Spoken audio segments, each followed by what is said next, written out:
In the vast, cold blackness between galaxies, where even starlight is scarce, a shadow stirs. It doesn't shine, it doesn't speak, and yet it grows. Invisible, but unstoppable. It is a black hole, the most mysterious and extreme object in the known universe. A region of space where the force of gravity has collapsed matter into a point of infinite density. A place where the very fabric of reality is torn.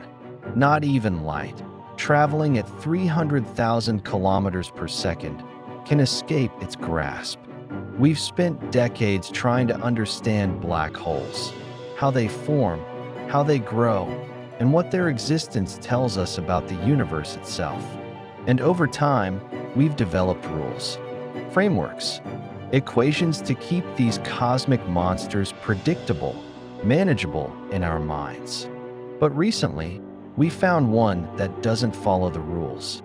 A black hole growing faster than should be physically possible, devouring matter at such a rate that it defies the limits set by our most trusted theories.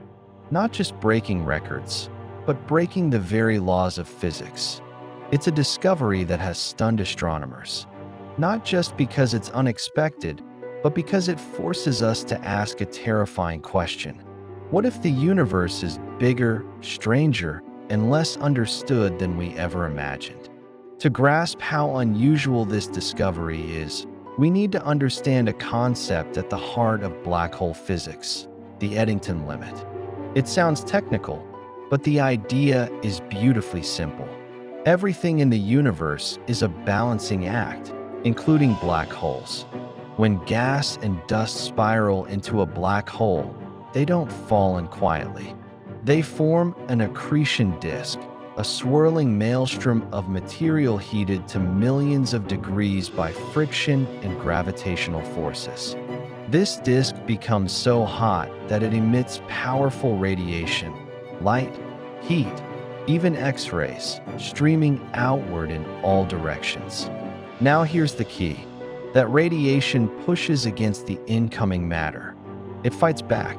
The more matter the black hole tries to consume, the more radiation is emitted, and eventually, that outward pressure matches the inward pull of gravity. That point is the Eddington limit.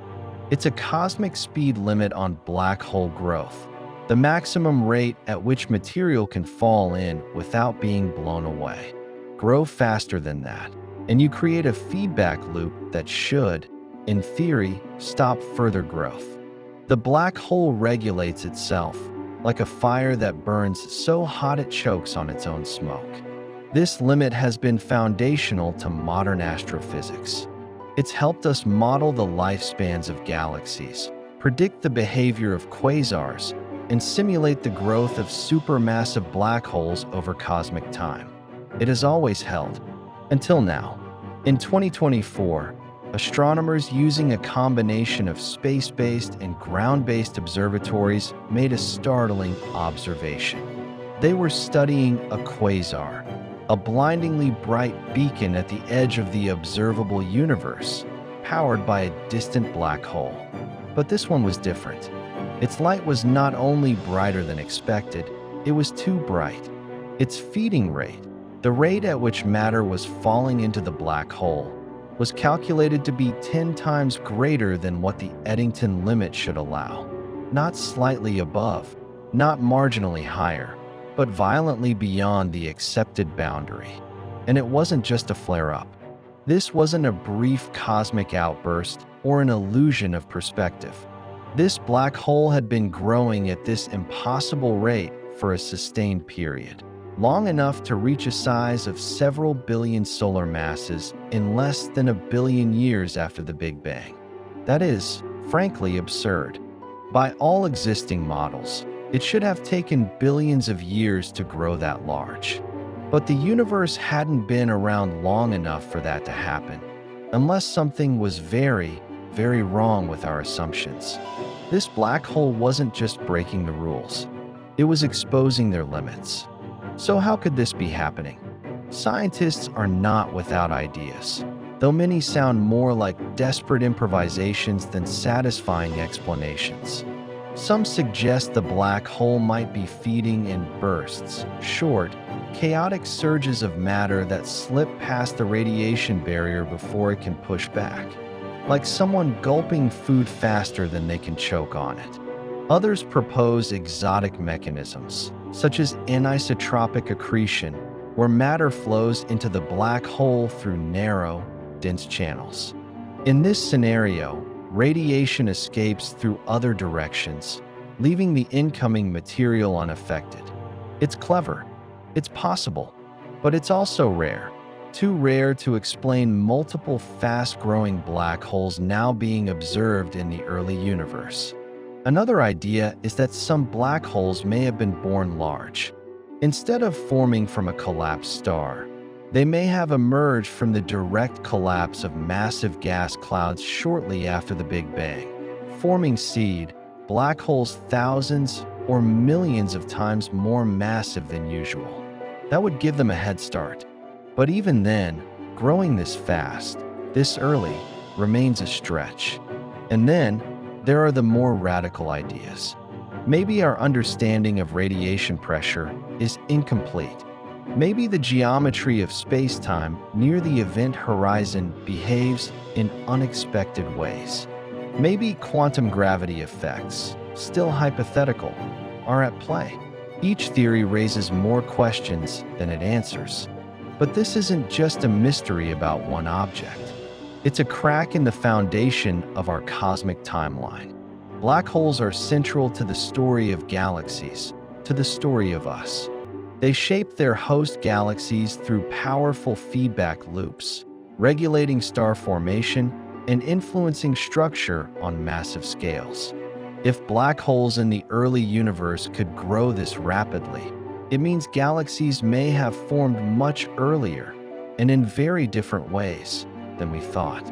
It would suggest the early universe was not just a gradual, quiet buildup of structure, but a place of rapid, chaotic formation, of giant black holes swallowing matter at unprecedented rates, of stars forming in bursts, regulated not by gentle evolution, but by violence.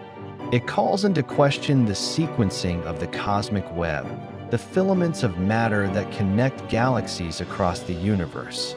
It forces us to re-examine the entire story of cosmic evolution. Because if black holes have been growing faster than we believe possible for longer than we realized, then everything downstream from them changes, from the formation of galaxies to the emergence of complex life. At the heart of this is something deeper than astrophysics. It's about our confidence in the laws of nature. The Eddington limit isn't just a number. It's a symbol of how we tame the universe, how we describe the infinite in finite terms. And when nature breaks that limit, it breaks something in us as well. Our belief that the universe can be fully understood. This could be a clue, maybe even a doorway, to new physics. We've long known that general relativity and quantum mechanics don't play nicely together. Black holes, especially the kind that bend our rules, might be the bridge between them. They might be the key to unlocking a unified theory of reality, one that explains gravity, matter, and energy from the smallest particles to the largest structures. But that key won't turn easily. The black hole we're observing now might be just the beginning. There could be others, entire populations of them, hiding in the early universe, waiting to be discovered. If so, we may be witnessing a turning point not just in astrophysics, but in physics itself. We used to think the universe was knowable, that with the right equations, the right telescopes, the right models, we could make sense of it all. But every so often, the cosmos reminds us, we are still beginners. This black hole, this impossible, insatiable force, is more than just an object of curiosity. It's a whisper from the edge of knowledge, a reminder that the universe is not obligated to follow our rules, that nature is not limited by what we believe to be true.